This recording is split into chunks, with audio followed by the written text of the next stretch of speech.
Afinal, o que é uma mutação?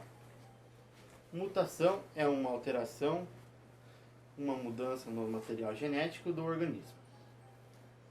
Elas podem ocorrer em células somáticas, células do corpo, exceto as reprodutivas, que geralmente não são hereditárias, podendo causar tumores, envelhecimento precoce, malformações, entre outros.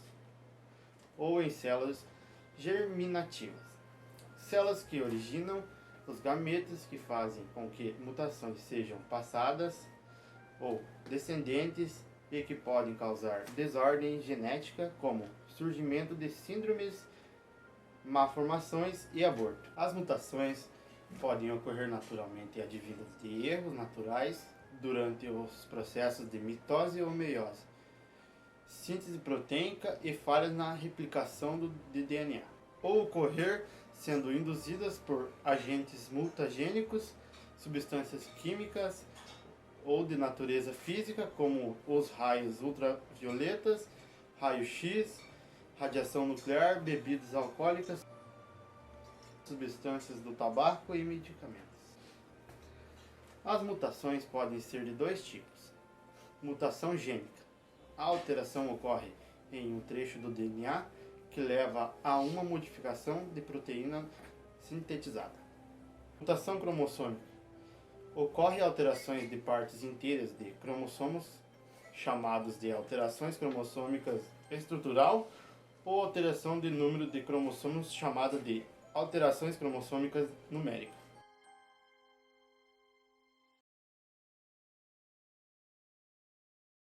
A diversidade é importante. Por isso, os animais se esforçam para reproduzir descendentes que são tão diferentes quanto possível. Com isso, eles aumentam a probabilidade de que um dos seus descendentes passe pelo processo de seleção da natureza. Um exemplo disso pode ser visto em um grupo de passarinhos que vivem em uma ilha remota. Eles são alguns dos animais mais famosos do mundo da ciência e são conhecidos como os tentilhões de Darwin. Há muitos anos, um grupo de tentilhões foi parar sobre as ilhas de Galápagos. Lá, eles se encontravam num lugar diferente do que viviam, uma abundância de comida e sem predadores. Eles se reproduziram rápida e numerosamente, fazendo com que as ilhas logo fossem lotadas. Isso significava que cada vez mais o estoque de alimentos ficava escasso, fazendo com que ficassem competitivos pela comida. Foi aí que a seleção interviu. Haviam aqueles que possuíam um bico mais adequado para cavar por vermes e outros que utilizavam seu bico para quebrar sementes. Eles consequentemente se separaram em dois nichos ecológicos. Nisso, estavam a salvo daquela competição excessiva. Eles logo começaram a acasalar com tentilhões do mesmo nicho. E isso, ao longo de muitas gerações, fez com que essas características fossem realçadas, permitindo que os tentilhões explorassem seus nichos com sucesso. As diferenças entre os escavadores de vermes e os quebradores de semente se tornou tão grande que eles não mais eram capazes de acasalar um com o outro. Diferentes espécies surgiram como resultado, e hoje 14 espécies diferentes podem ser encontradas nas ilhas Galápagos, todas quais descenderam do mesmo grupo de tentilhões. Mas a evolução não precisa demorar milhões de anos para acontecer, e um dos exemplos mais extraordinários vem de um réptil brasileiro. Em 1996, a criação da usina hidrelétrica Serra da Mesa inundou uma área do Cerrado de Goiás. Essa inundação criou cerca de 300 pequenas ilhas que ficavam nas partes altas do terreno. Muitas espécies de lagarto desapareceram com isso, porque eles não possuíam mais alimento. Mas uma espécie de lagarto menor, que se alimenta de insetos, continuou presente. Os cupim maiores, antes consumidos pelos répteis grandes, agora passaram a ficar disponíveis para esses animais menores. Porém, havia um grande problema. A cabeça pequena do lagarto media apenas 1 centímetro de largura, que era quase o mesmo tamanho dos cupins. Isso fazia com que comê-los fosse um desafio. Para determinar se aqueles lagartos tiveram mutações, alguns foram capturados em 5 das ilhas. Em seguida, foram comparados com lagartos que viviam em volta da área da represa, as zonas que não estavam isoladas. Foi medido o tamanho da cabeça dos lagartos e, em seguida, seus estômagos foram abertos para ver o que eles comiam.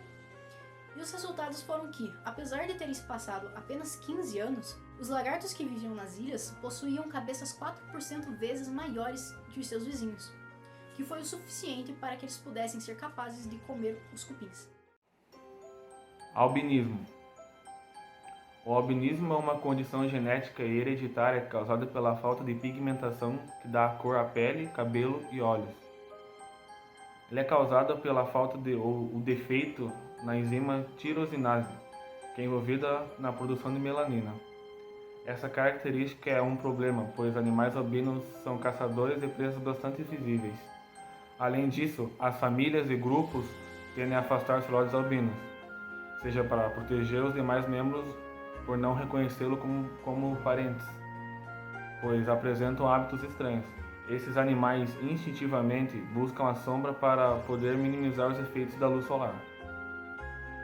Quando na sua vida adulta podem ter problemas para conseguir um parceiro, exceto os pavões albinos, que atraem fêmeas facilmente.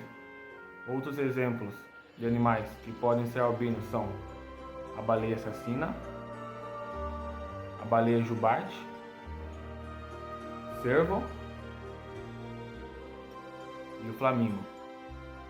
Além do albinismo, existem outras mutações que causam diferentes colorações dos animais, como eritrismo, que causa coloração avermelhada nos pelos, pele e penas, como ocorre com a galinha galesa e o gafanhoto rosa.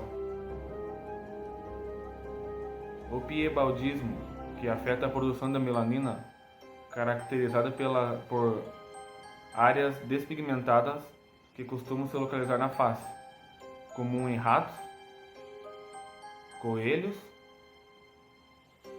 ovelhas e cervos, e o xantocromismo, que causa pigmentação amarelada nos animais, como a alvéola amarela e o melanismo, que causa aumento do desenvolvimento do pigmento preto na pele e cabelo, como pode ocorrer em jaguares, pinguins, flamingos, esquilos e porquinhos da Índia. Além desses, outros animais podem ter sua cor alterada por mutações, como é o caso do tigre dourado, a girafa branca, jacaré laranja e uma diversidade de lagostas, que podem ser azuis, amarelas, vermelhas e multicoloridas.